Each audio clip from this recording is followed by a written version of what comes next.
All right, let's hop into week three's programming. Monday, we're going to start off with cleans. So we got our clean complex from last week.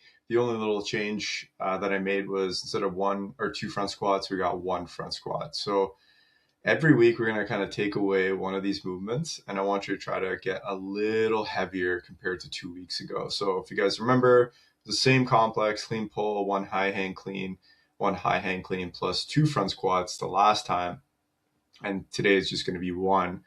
I would also really make sure that you're hitting like the positioning, the technique. So really, the key with this is to keep the bar close. A lot of these pulls are focused on keeping it close.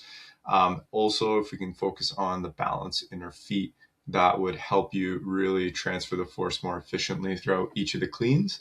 But we're doing 7 sets. You got lots of time to kind of practice this and compare to last time. If it feels good, let's go heavier. From there, our workout, we got a 10 to 1, 10 hang squat cleans at 115.85, and then hand release push up. So a nice little couplet of push and pull.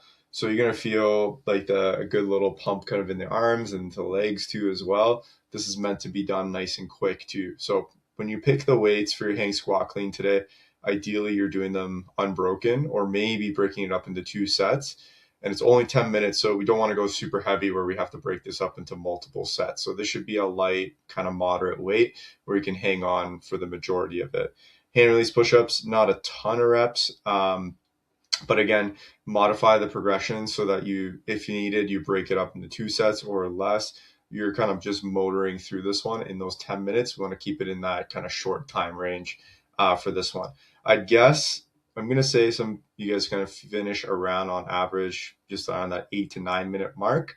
But if you're even like completing the last year, like you just finished and you're around 2, around 3, that means you got through a really big chunk of the workout already. Really, the majority of the reps come from rounds 10 to about 6. Like if you get those rounds done when you're on the 5, 4, 3, 2, 1, you've already gone way over past like halfway. So if you do that, you're on the right track with this one. Tuesday, our gymnastics day. So we're going to do those intervals we worked on last time. So 2 weeks ago, we were working on the same movements: handstand walks, and bar muscle up or pull up progressions, handstand push-ups, toes to bar, and wall walk. So let's look back at 2 weeks ago and just build a little bit upon it. So we want to make sure we're not kind of killing ourselves every round. You don't want to be going max out every single round and then try to see like if you can sustain it for the whole thing. It's a little bit of skill work too. So make sure you're kind of allowing yourself to save some in the tank after each set. That's why I kind of mentioned it's like you want to be able to do about 30 seconds of work and 30 seconds of rest roughly, so that you can keep repeating those efforts with good mechanics all the way through. Because part of this is to also build good stamina and also good efficiency with your movements. So that's a focus on Tuesday. Basically compares to the last time. If you're new to this, let's pick some progressions that we can stick to because we're going to keep repeating this in the cycle so we can get better at these movements. Wednesday, deadlift waves, 2 rounds of 642. So just like last time, 2 weeks ago, we did the same kind of scheme. The goal is to kind of work on the heavier end of things. And with the deadlifts, touch and go, it helps us kind of start to build a little bit more strength, that stretch reflex that we get when we lightly kind of tap the bar to the ground and back up. We can really kind of create like a spring effect coming back up. So it's really good for building strength. And I would say, like, as long as you're keeping good rhythm and you have good control of the bar with good positioning, let's go a little heavier each round. So that means, or each set. So from the 6s to the 4s, go a little heavier, and the same from the 4s to the 2s. Just remember on the second wave, you're going to drop down in weight to be able to do your second round starting at the reps of 6. But other than that, strength is really the focus on that first part. And then our workouts, a nice little tag along to get the heart pumping and also working on your midline. 10-minute AMRAP, 15-second L-sit hold, 45 double unders. Just simple as that.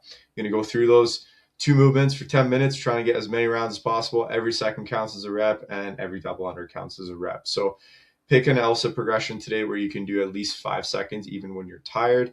And then double unders, we're either sticking to that. If you have like a couple sets of double unders, perfect. If you're kind of newer to the movement or you're still working on it, we can double the number of reps. Or if you want to do a little hybrid, maybe do some double unders, some single skips. I would always double the number of single skips to equal the double under, just so you kind of get that cardio effect out of it too as well. From there, Thursday's workout, we got our kettlebell work. We're going to do some kettlebell hang power cleans and push presses. So last week we were doing snatches. This week we're going to get back onto the cleans. So we're just continuously working on building more skill and coordination with the kettlebell work. Again, there's so many different benefits that we can get out of it. Really focus on just like getting the coordination down. A lot of you guys have trouble with dropping the kettlebell on your forearm. So it's about really keeping that kettlebell close, not letting it flip over, really trying to keep the bottom of that kettlebell facing down when you're doing that clean or whenever you're doing that turnover to get overhead. So today's workout is 5 rounds for time, 5 hang power cleans plus a push press per side. So that means you do a hang power clean, push press, that's 1 rep, and you do that 5 times on the one hand, and then you do 5 times on the other hand, then go row. When you're done the round, 1 minute rest, and you're going to go through that for time. So in 20 minutes, you're trying to get all 5 rounds done, or I would say like try to get at least 80% or 4 rounds completed out of the 5 in those 20 minutes. So the weights, I would recommend 24-16 for this one if you have good technique with it. If not, just go a little lighter so that you can also go unbroken with good technique and form. When we're done, we're going to go into our core work, loaded side bends, and those half kneeling low to high chops with the band. Goal is to work on those different planes that we don't normally address or work on throughout the week, so that you guys are getting a full range of different movements and making sure your body's going in different angles and not getting stuck in just moving straight forward and back. So that's Thursday. Friday is the open WOD. If you thought you could figure out what the open WOD was by watching this video, well, no, you got to wait. I'll probably release it, I'm going to guess maybe Thursday night or Friday morning. So just stay tuned. There'll be more announcements on that, but Friday is the CFW open WOD. That's the first day that's starting. We're going to do Friday night lights at 5:45. You guys can definitely jump in on that. I'm going to run it just like a class, and you guys can do the workout if you are signed up. If you're not signed up, sign up for it. It's going to be awesome. And then you have until Thursday to complete the workout and also submit your score. So in case you can't make it on the Friday, you can see if you can set up a time with a coach, or if you can come into open gym and record your workout to submit it. I just need some kind of verification that you've hit the movement standards, whether it's through video or having a judge with you. But other than that, Friday, stay tuned. That is coming soon. Saturday, we're going to ease off that gas pedal, get our aerobic system moving. EMOM 40, if you guys remember this from a couple of weeks ago. 1 minute of rowing calories, 1 minute of alternating step-ups, 1 minute of assault bike calories, 1 minute of single arm farmer's carry, and 1 minute of single skip. So goal of this is to just get that heart rate pumping, making sure that we're kind of in a zone that we can have a little bit of a kind of a conversation, but we're not like, it's so easy that we don't even feel like our heart's pumping. So we want to be close to that kind of challenging range, but something that we can sustain for a long period of time. And we're just working on that kind of base energy system. It's kind of like our low, kind of slower speed that we like kind of a marathon pace. It really builds your kind of fitness. So when we work on the slower speeds, it's building like our overall fitness. It helps us kind of recover faster. It helps us kind of endure more.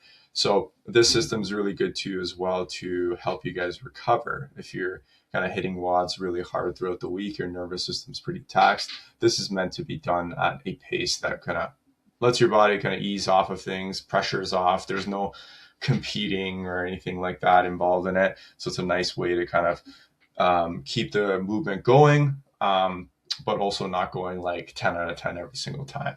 So a good little Saturday workout there. And then to follow that up, we got our Sunday workout. As always, I'm keeping these ones focused on the open This one was kind of inspired from the workout 16.2 from 2016. So I made some modifications. You guys can go check it out. But how this workout goes is teams of 2 or 3. We're doing 25 V-sits, 25 arch raises, then 25 box jumps, and then 60 front squats at 95, 65. Then the next round is 25, 25, 25, and 50 front squats. And you can see the front squats go down in reps, but the weight goes up.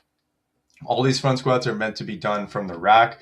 So we're challenging a lot of core today. A lot of the movements are going to be really kind of centered around that. And also a little bit of strength work too with that front squat. So with your teammates, you can set up your bars. If you need to go separate bars, you can do that. Break up the reps however you guys like. I made them in such a way so that you can kind of still get a good workout if you did this individually, but you cut the reps in half. But still, I would keep a good cadence going so you guys don't get too tired right away. So don't do big chunks at one time. Just enough to kind of keep the heart pumping in this one. So that's the end of the week. Hope you guys enjoy this one and that open workout went well for you. And then we'll catch you in the next week's worth of programming. Have a good one.